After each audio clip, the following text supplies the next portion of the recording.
initial record, initial measurement?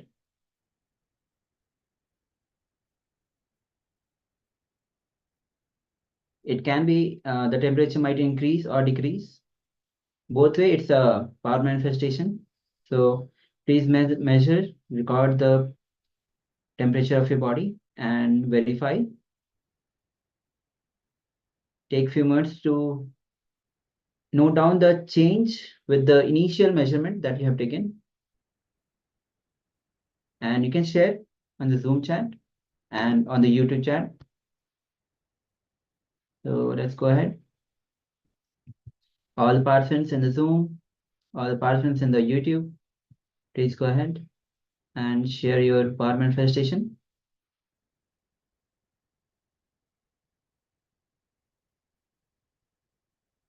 Meanwhile, when you are putting your revelation, putting the change of the temperature of your body, we'll be moving on to the next session where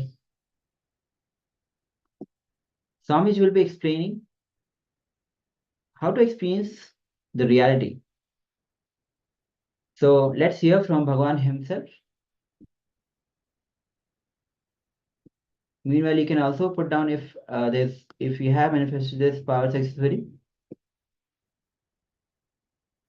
So now let's hear from Bhagavan.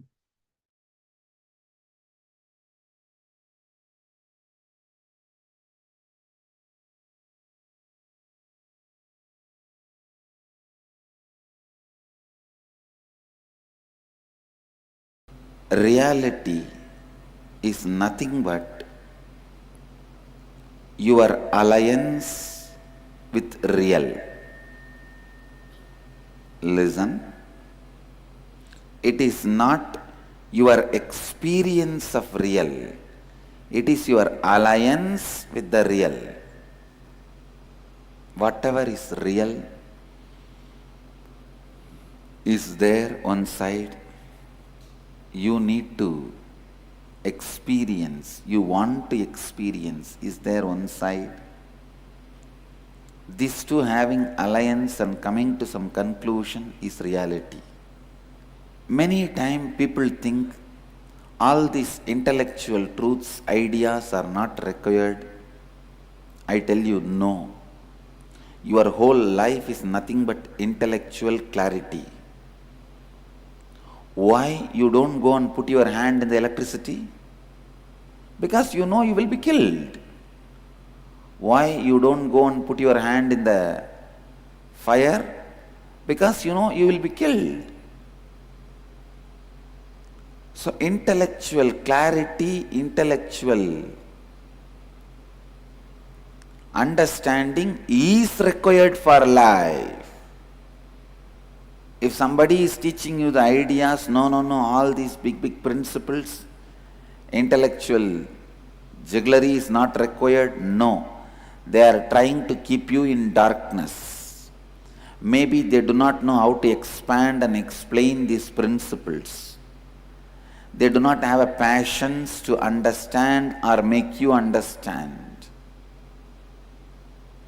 Please listen. Just like a simple rules are there, don't touch the fire, you will not be burnt.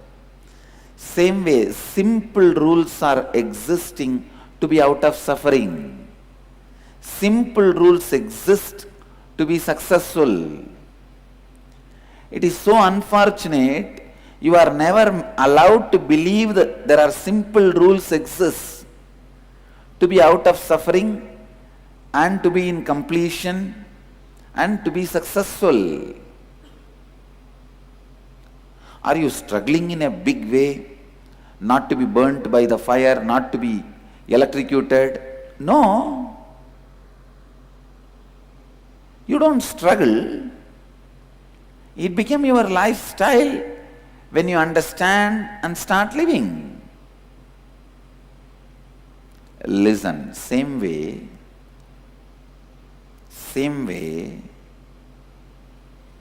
there are simple rules to make what you want as reality, to make your life as you want.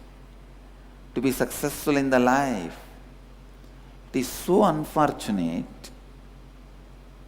Neither we have been told it is possible, nor we try to make it possible. So we continue to suffer and we think, all this knowledge, all these ideas, not for me.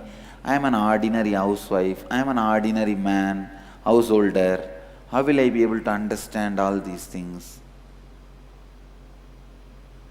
Can you say, I am an ordinary electrician, how can I understand about electricity? It's okay, let me be electrocuted. No. I am an ordinary housewife, I just cook every day. How do I know about anything about fire? Let me get burnt. You can't say. When you are about to cook, you learn the rules to handle fire. When you are about to become electrician, you learn the rules of electricity. Better learn to make your reality before you enter your life. And you can learn. That is the good news. It is not as difficult as it was told to you. That is the good news. How you perceive reality? Reality is nothing but your alliance with the real. First line, first tattva you need to know is, whatever you experience as reality is only possibility. Please listen. If you are experiencing your reality as rich, everything good, that is also only a possibility for great which is supposed to come. If you are experiencing your reality as bad, poor, suffering, suffocation, that is also a possibility for the worst which is going to come. Listen. Whatever you experience as reality is only possibility. If you are experiencing as good, the great possibility for better. If you are experiencing as bad, the possibility for worst. But do not ever think the reality you are experiencing is reality. No. It is just possibility. If you are experiencing fear, be very clear. It is only a possibility for the greater fear which is going to come. If you are experiencing courage, be very clear. It is only the possibility for the greater courage which is going to come. Everything you experience as reality is just possibility. As you are only a possibility, not yet become reality. What you experience is also only a possibility, not yet become reality. You realize your reality, anything you experience is not reality. As long as you remain as a possibility, still need to be opened, experienced, explored. Your reality also remains as possibility. If you live authenticity, you will strengthen the right possibilities to happen. If not, you will allow your unconscious possibilities to open. That's all is life. One of the biggest simple rules exist to be out of suffering and to be in completion and to be successful. Are you struggling in a big way? Not to be burnt by the fire, not to be electrocuted? No. You don't struggle. It became your lifestyle when you understand and start living. Listen, same way,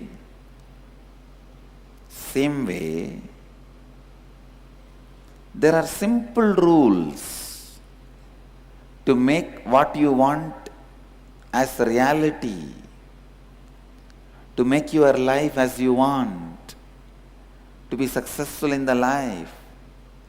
It is so unfortunate. Neither we have been told it is possible, nor we try to make it possible.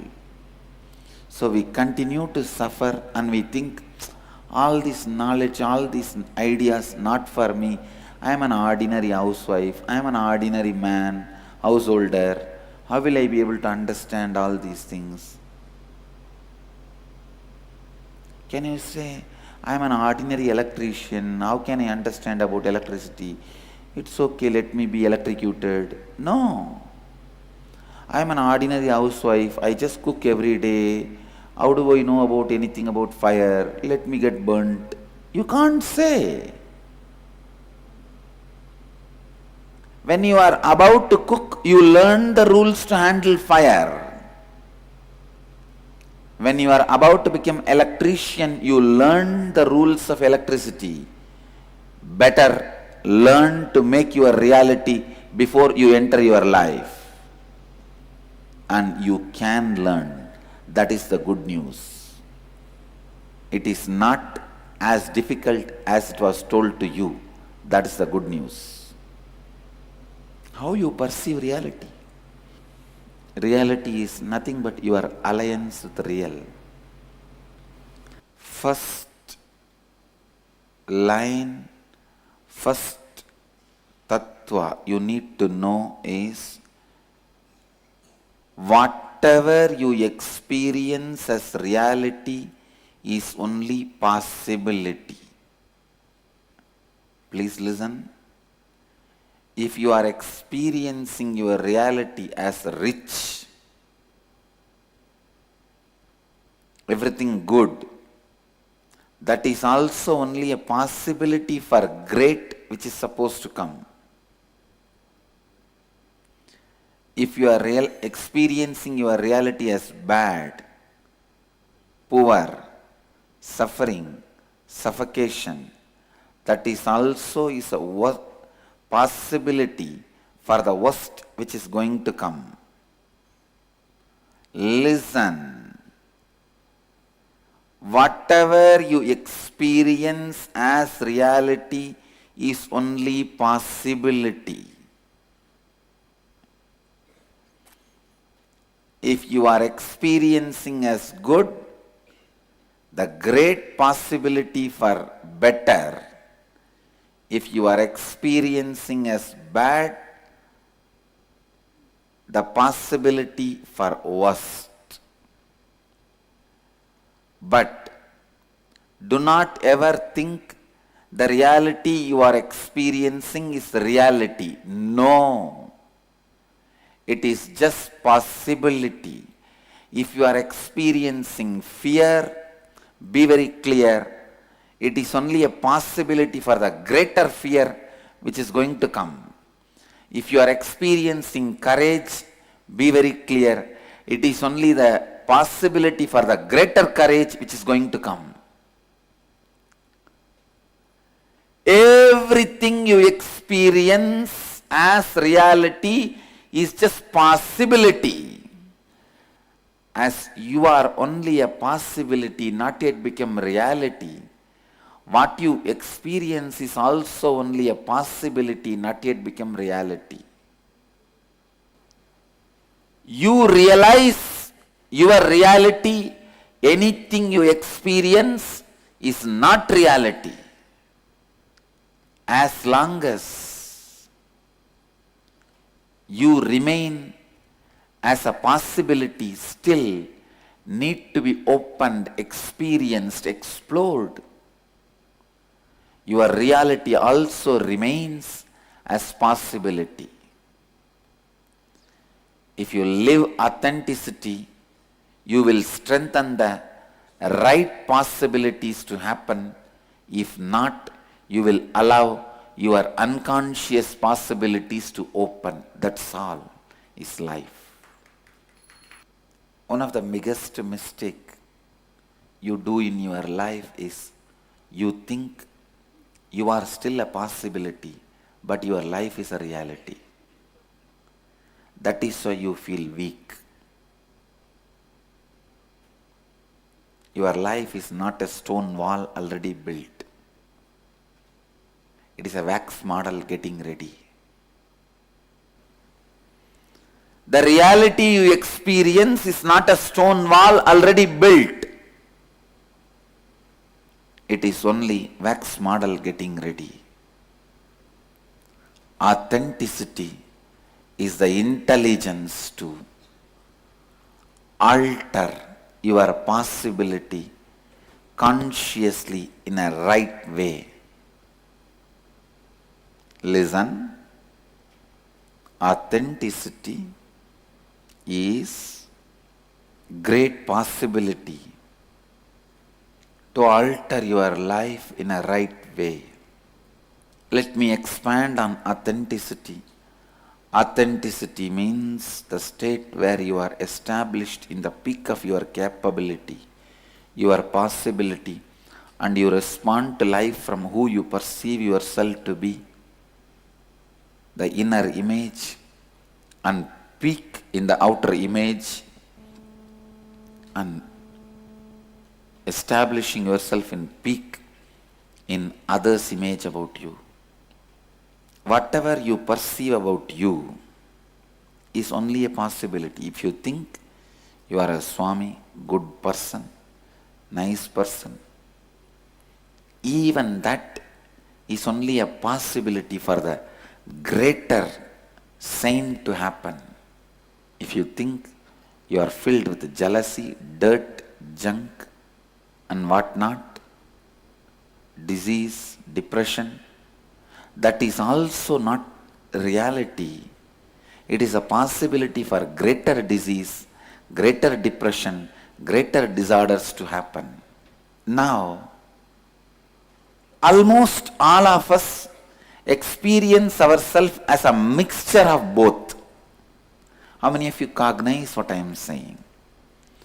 You experience yourself as a mixture of both.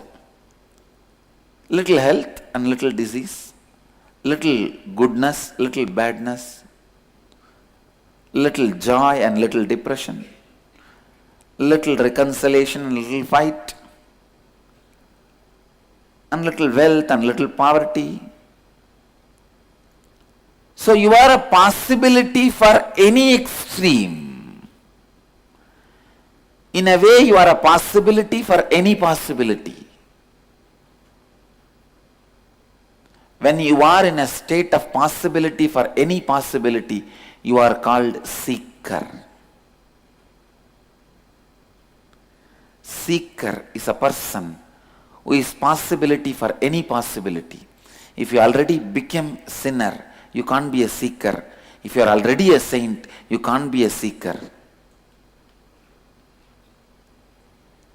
If you are perceiving the possibility of both as a possibility in your reality, you are seeker.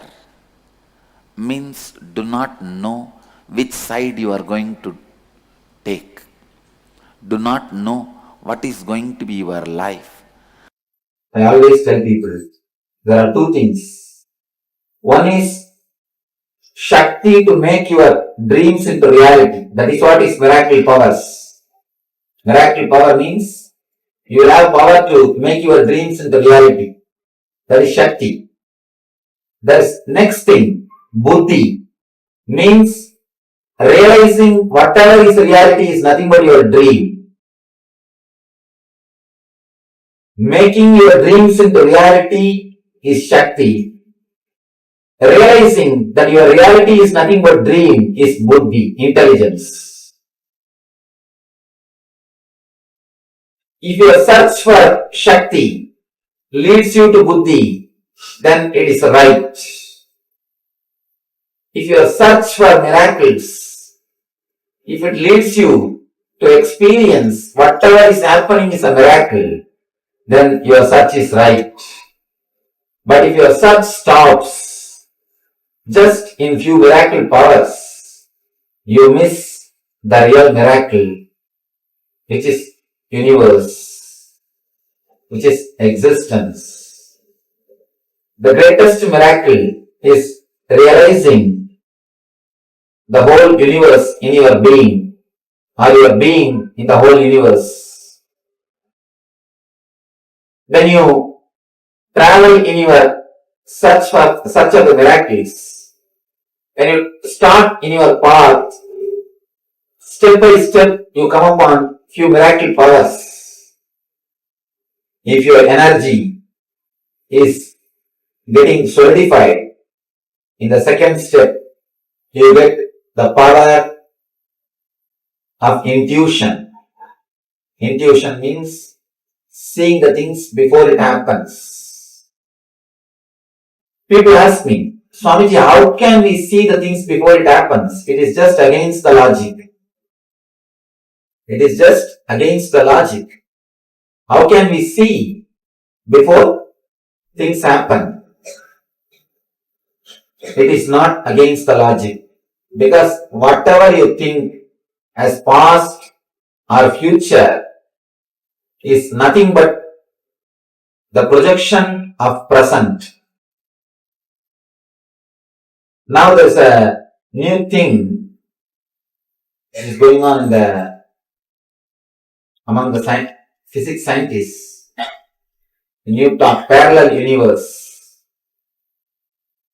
If black hole happens in some place, in some other corner of the universe, Big Bang happens. Big Bang and black hole, they continuously happen parallelly. Continuously somewhere black hole is happening. And the parallel side of the universe, the other side, same way Big Bang is happening. If the Big Bangs are happening, black holes are happening. When you don't know the connection, you think it is a two independent incident.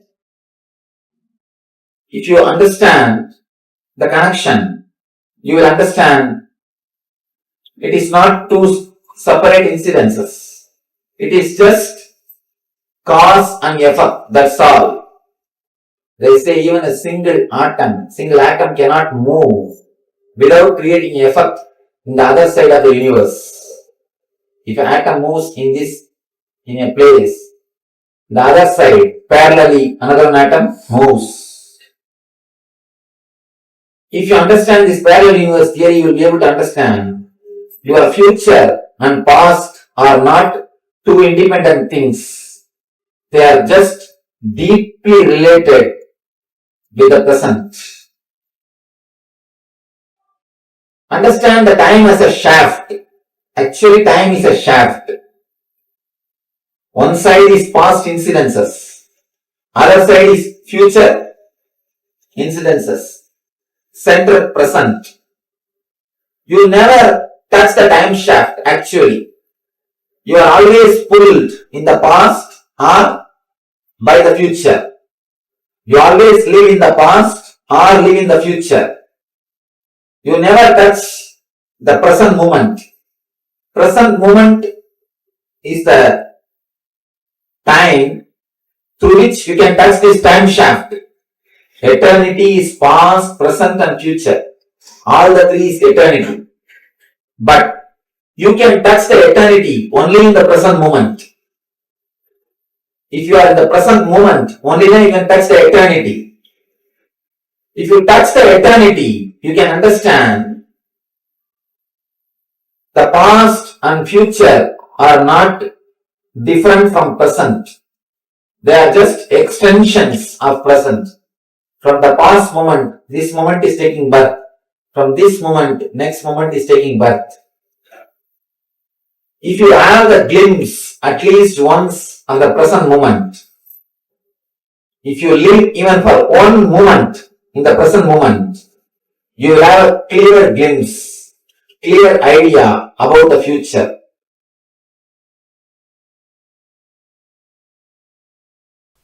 Please listen. Only when you complete with all the hatred you carry with the outer world, you wake up to the reality. It is nothing but all the hatred you have towards the outer world is the extension of the hatred you carry inside. The hatred towards you. If you are, for example, if you hate Easterners or Westerners, only if you complete and completed that hatred, you will understand it is nothing but one part of you are hating, you are projecting it on others. I am not talking it as a philosophy. I am talking this as everyday strategy planning.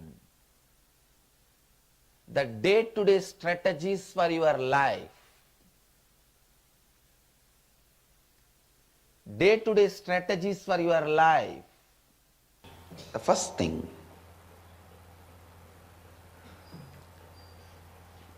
human beings go on fantasizing, go on visualizing, this all should happen in my life, but go on continuing to have the lifestyle, thinking style, working style completely opposite to what they want to achieve.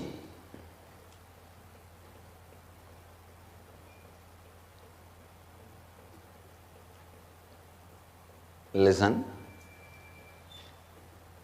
Want to have some things as a reality in the life,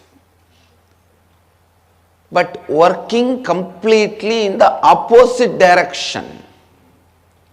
The thinking style, working style, everything completely in the opposite direction. This is what I call vasana.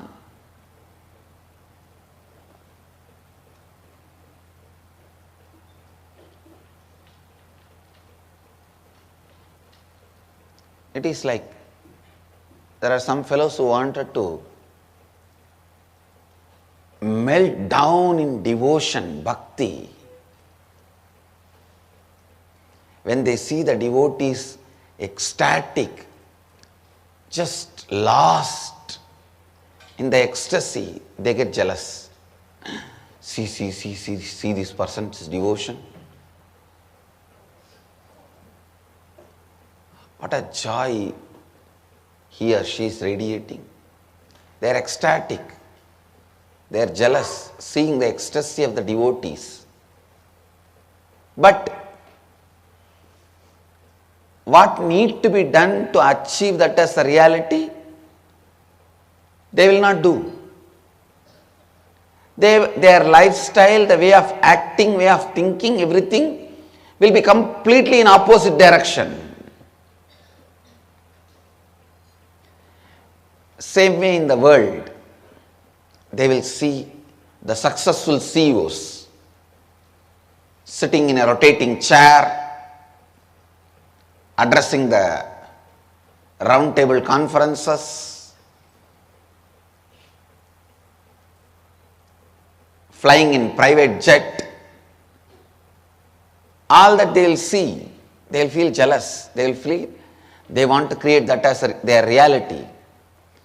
But if you see their thinking style, the working style, the way the functioning style, they will continue to remain in their default thinking, feeling, acting, living style, which is completely opposite to the reality they want to cause.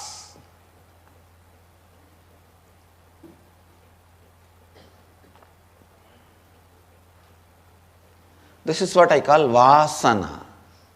Please understand. Immediately what binds you is vasana. For example, if you are put in prison, police, judiciary, prison authorities, all of them only largely bind you. But immediately what binds you is the bar, the door, and the lock and key with which the door is locked. That only immediately binds you. Same way, the maya, ignorance, all that only largely binds you.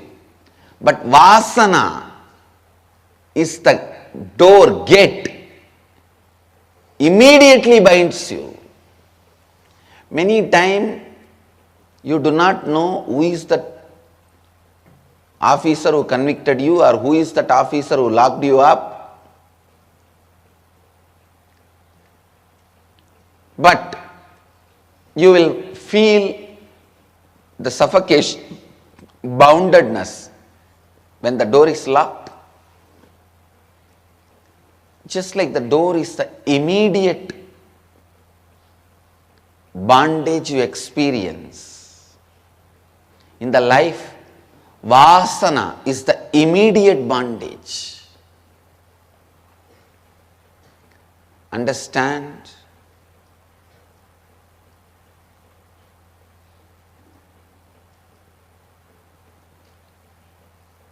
One good news you have is,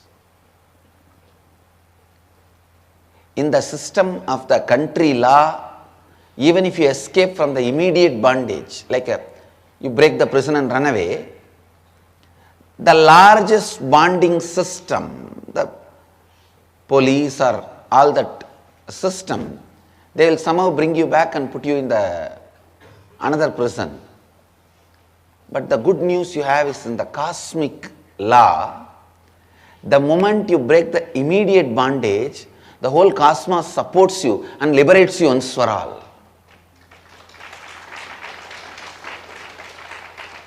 This is the biggest difference between the country law and the cosmic law. End of the day, country law is man-made. Cosmic law is God-made. Naturally, the purpose is different.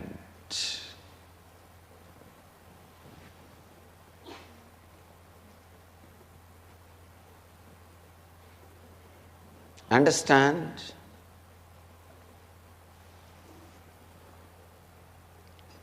And ultimately, even country law cannot torture you when God wants to protect you.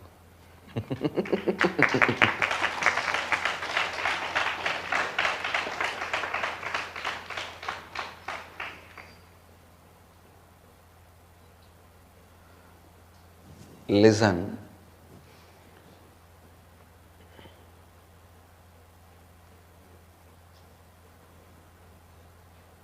God has a space even in the hearts of the people who execute country law. So He knows, and still He has a lot of people through whom He can operate running the country law.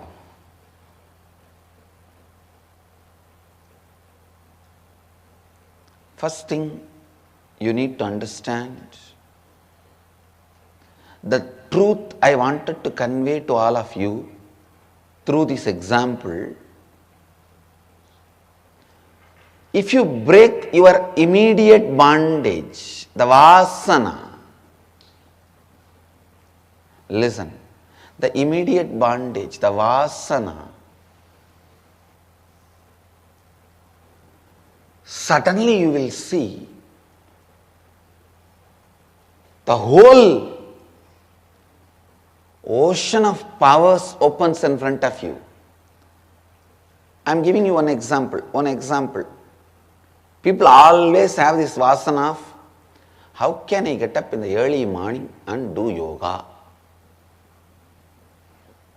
Everyone visualizes themselves with a yogic, slim, lean, powerful, energetic. six-pack body.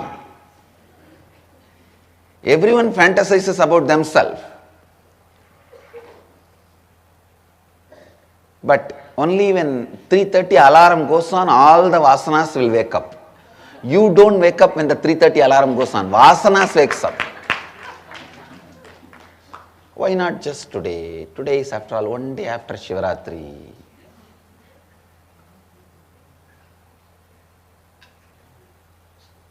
Listen, everybody goes on fantasizing a yogic body. But morning 3:30 when the alarm goes on, everybody wants to be a rogi. No, I am feeling sick. See, I am having little throat ache and I think my back has a pain. Understand? Just to escape from yoga, you make yourself a rogi. That is what I call self-blackmailing. And after 3-4 times, actually itself you will start having back pain.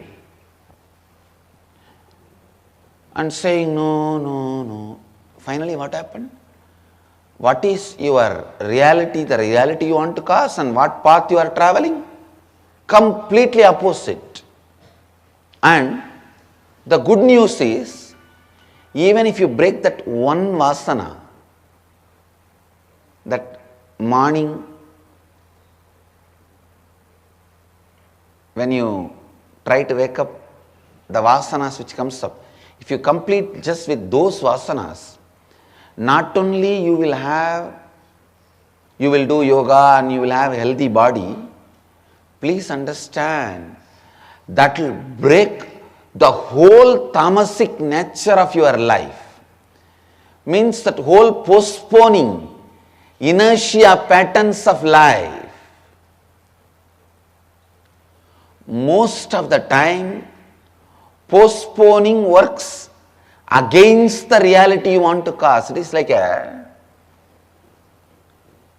somebody has a cancer and doctors suggest they have to do the surgery within 1 month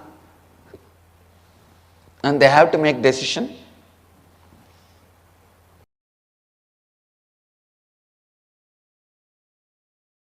Anya means willpower.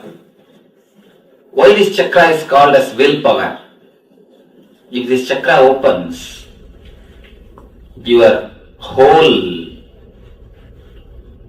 thoughts, your whole thinking trend will be changed. Not only that, whatever you think will become reality. What is this? Like a genie tale Swamiji is telling. Whatever you think will become reality. Don't think I am telling some genie tales. I am telling some story.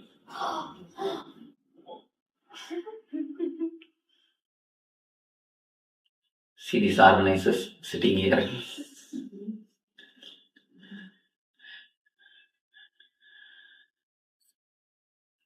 I am not telling any genie tales. As on now, 80% of our energy is spent just in vague thoughts, not in a solid way, just in a vague thoughts. And only 20% is spent in a creativity. Once this energy, Anya Chakra, is awakened, only 20% will be spent in the vague thoughts and 80% will start moving in the creativity. 80% of the energy will start moving in creativity. That is why when this chakra opens, your thoughts will become reality. You will have the energy to work out your thoughts. As on now, your thoughts you are so crowded with thoughts, no energy is left to create. There is no energy for creativity. You are just crowded. You are nothing more than a crowd of asylum, crowd of madness. You are nothing more than a big asylum.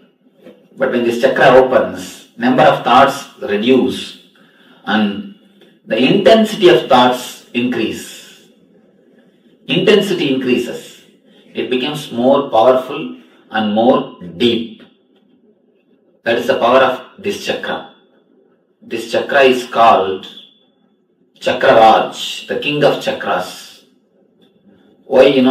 If this chakra is awakened, your all the other 6 chakras also will be awakened. If you work on the Mooladhara, Swadhisthana, Anagata, Vishuddhi, only that chakra will be awakened. But as far as this chakra is concerned, if you work on this chakra, all the 7 will be awakened. There is one small danger with this chakra. Whatever you think will become reality. With this chakra awakening, all your thoughts, whether good or bad, it will become reality. Small story. There is a tree called Kalpavriksha. Kalpavriksha. Tree, whatever you think, sitting under it, the wish will be fulfilled. It's very Puranic, it's very, like a fairy tale. We do not know whether it existed or not, the tree. Like a fairy tale. Under the tree, if you sit and think whatever, that will become reality. One guy was sitting under the tree without even knowing it is a Kalpavriksha. And suddenly he thought, oh, I have so much of hunger. If I get food, it will be really nice. He saw the food was in front of him. He ate. The next, if I get 2 cards to sleep, it will be really nice. He got 2 cards. He got immediately 2 cards. Next, if I get 2-3 ladies to press my feet and serve me, it will be really grand. Immediately he saw 2-3 young women serving him. Suddenly he thought, what is this? Whatever I am thinking is becoming reality. If a tiger comes and kills me, what will happen? Next moment, tiger appeared and killed him. See, at least you would have been alive if he has not went and slept under the tree. If you would have been outside, at least you would have been alive. You wouldn't have died. When you come to this chakra, it creates so much of energy in you. There is one danger. It's almost like going near the fire. If you know the right technique, you can use the fire for cooking, for heating your body and everything. But if you just misbehave with it, what it does? It just burns you. Like electricity. If you work properly with it, you will get all benefits. The moment you misbehave, you are finished. So this chakra is like electricity. This chakra is like a fire. This chakra is equally powerful like the tree. Meditate on this chakra, you will get the same power. Okay? Actually, this chakra is just like the Kalpavriksha. Whatever you think, the thought will get the power. One thing you should understand. I want you to understand. If the number of thoughts are more, the intensity will be less. If the quantity is more, quality will be less. If the quantity is less, naturally, the quality will be more. When this chakra is awakened, that is what happens. The quality is increased, quantity is reduced.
So after this powerful revelation by the Supreme Pontiff of Hinduism on the experiences of reality, now we'll be entering into the meditation technique where Swamiji himself will be guiding all of us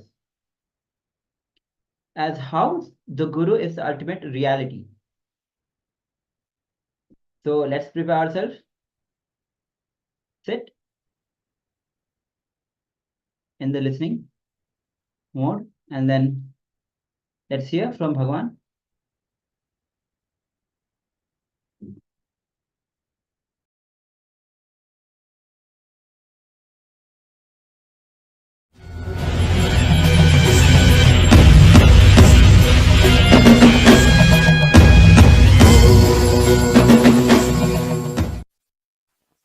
The one seed Arunagiri Yogeshwara has put in me is, he is real.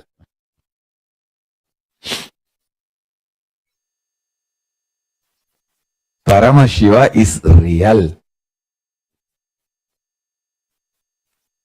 I tell you guys, really I tell you guys. You are my disciple. With all my love, I tell you guys. The best thing I received from my Guru, I am giving you guys as a prasada. This too is the best thing I received from my Guru. One, my Guru is real. Second, I committed to him. I will live like that. Over. That's all. Show your finger, Natumaidana Mudra for everything else. All insecurity, patterns, incompletions, everything. And I tell you, you will always be successful. I am real. My words are real. It's my blessing to all of you. Ferocious blessing.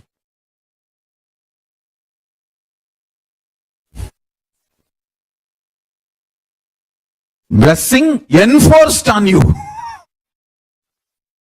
A ferocious blessing. I give you the ferocious blessings. My disciples always win, succeed. The ecosystem of Tiruvannamalai gave me competence to live, not stupid any qualifications. Qualifications can be an introduction. When you talk about you to others, when you try to sell, qualification is like that gift wrapper.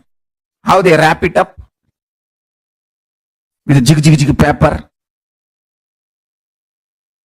It can be gift wrapper. Competence is the real gift inside the wrapper. These powerful cognitions made me competent for life. Arunagiri Yogeshwara is such embodiment of that powerful cognition. I tell you, when I touch him by the hand, I used to feel that sweetness and that kick in the tongue. Just touching him by the hand. I just sat.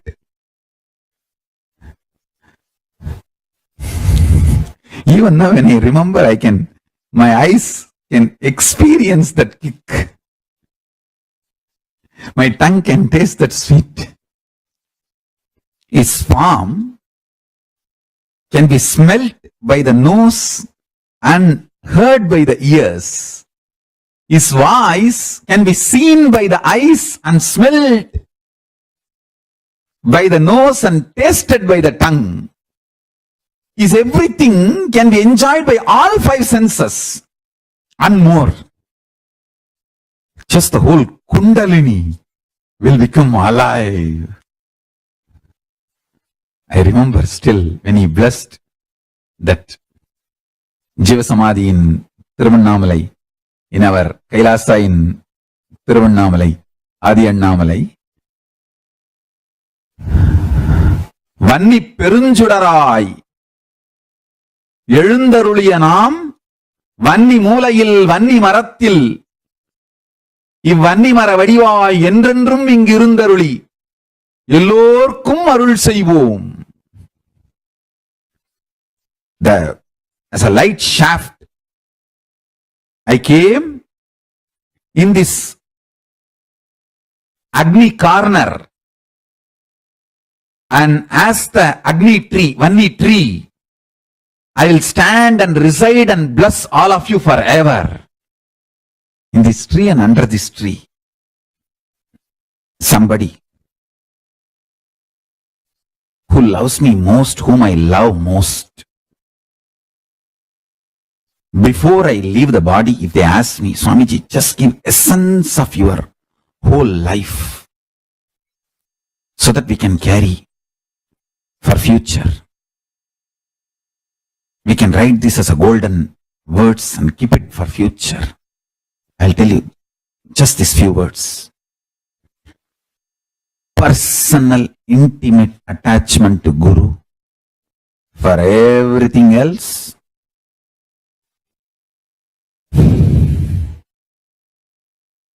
everything else is an incompletion.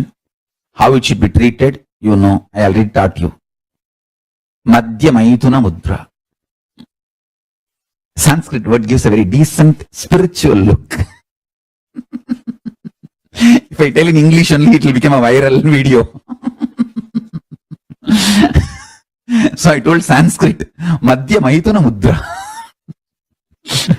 See, all of you do Anganyasa, Karanyasa. You know the fingers name. Angushtabhyam Namaha Darjanibhyam Swaha Madhyamabhyam Vashat Anamikabhyam Hum Ganishtabhyam Aushat. So you know Anganyasa Karanyasa mantra. Everything else is in completion. Understand? Everything great expressed in me just when I remembered my personal intimate attachment, my connection with my Guru Arunagiri Yogeshwara is real. Just let me remember his name, his form, and him, and be attached to him forever, ever, ever, in all the raw ways, not socially decent or socially polite, absolute oneness with him. That's all is the essence of my life. Everything else, you don't know what to do. Whenever I carried these cognitions, Paramashiva just exploded through me, manifesting all the best things. My attachment to my Guru destroyed all other attachments and finally made oneness. Still in my computer screen in Facebook, some Arunachala's photo come, I'll stop everything and sit and bow down and connect like a school kid. There may be, these guys may be giving me some big legal update and the updates about so many things happening. I'll say, wait.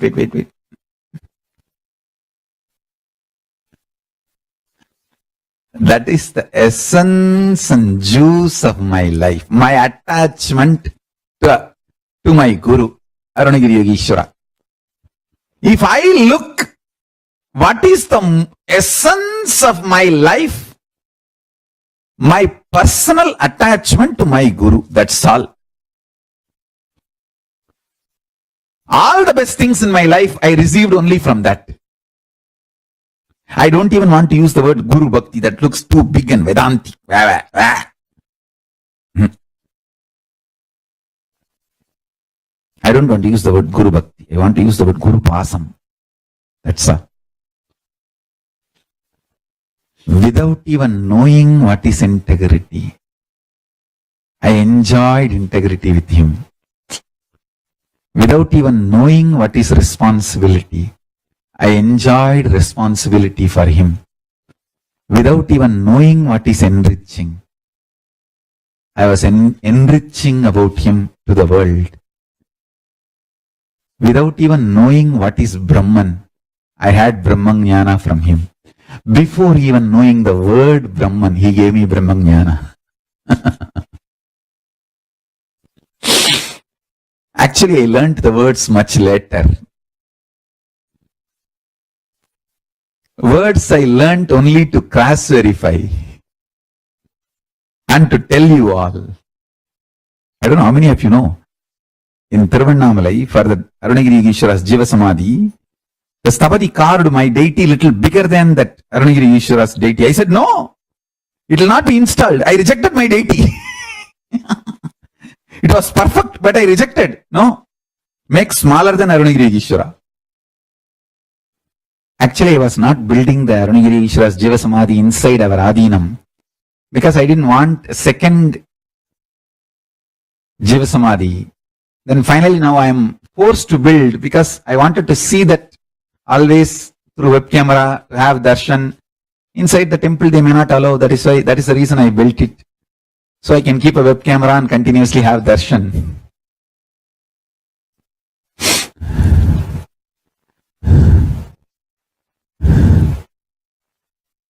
Raw attachment. Pasa as per Agama. Not bhakti as per Vedanta.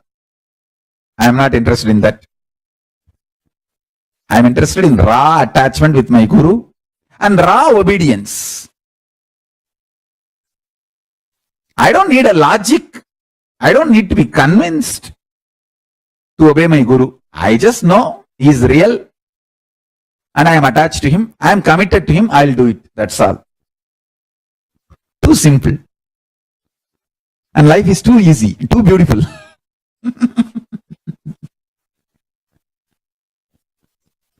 And too exciting, too inspiring, continuously enlightening, successful. Wherever I obeyed my gurus, I was successful. You can all have darshan of Arunagiri Yogi Ishwara.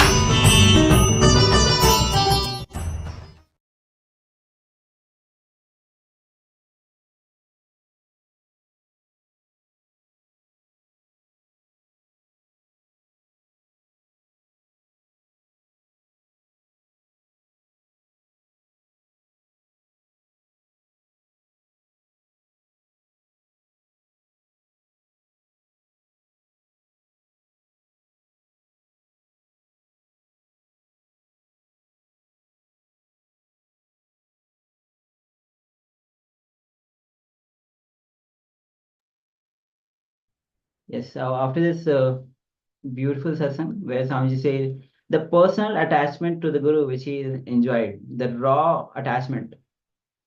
He don't need logic to obey to his Guru. He simply just enjoyed it. And it was too simple, too easy. He doesn't need to be convinced.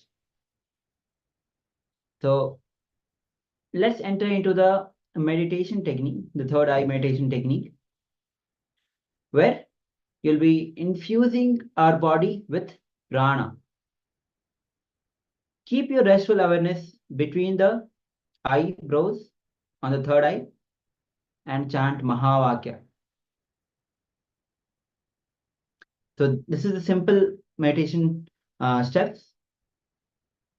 Keep yourself in the restful awareness between your eyebrows on the third eye and chant Mahavakya. So we'll be doing this meditation technique for next 15 minutes. So let's get ready. Let's prepare ourselves. So technique itself is very simple. I will repeat answer once again. Keep yourself in the restful awareness between the eyebrows on the third eye and chant Mahavakya.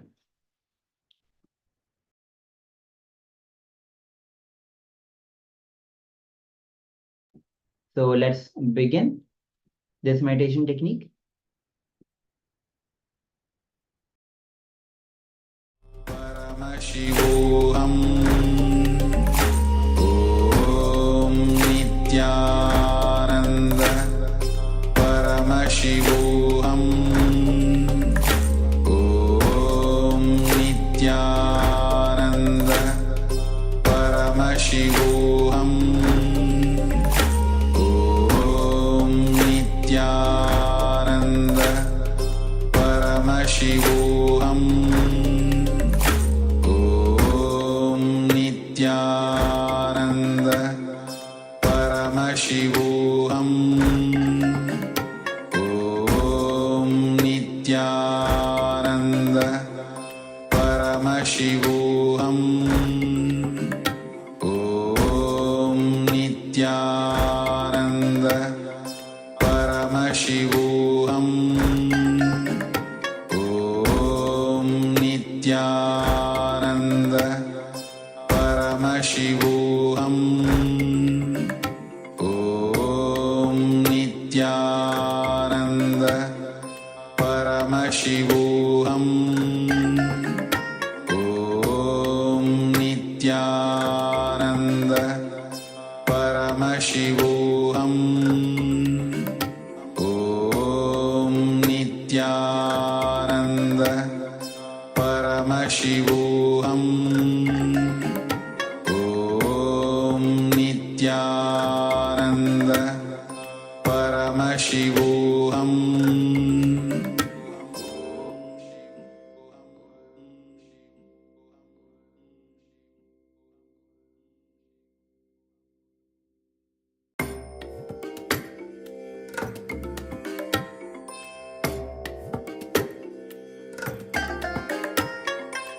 I bless you all.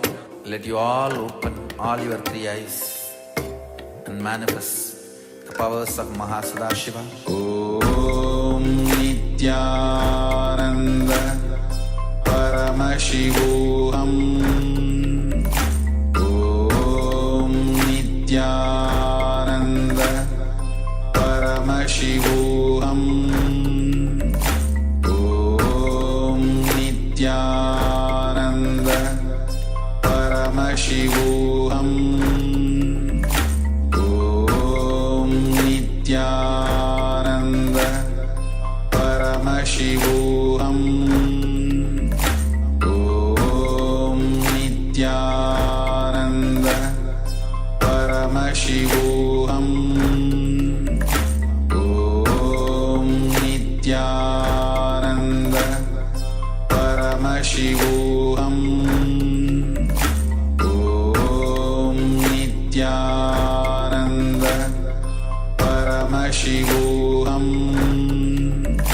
Om Nithyananda Paramashivoham Om Nithyananda Paramashivoham Om Nithyananda Paramashivoham Om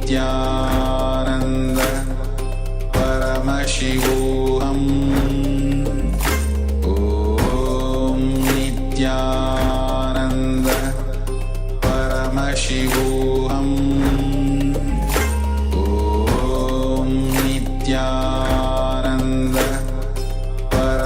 Paramashivoham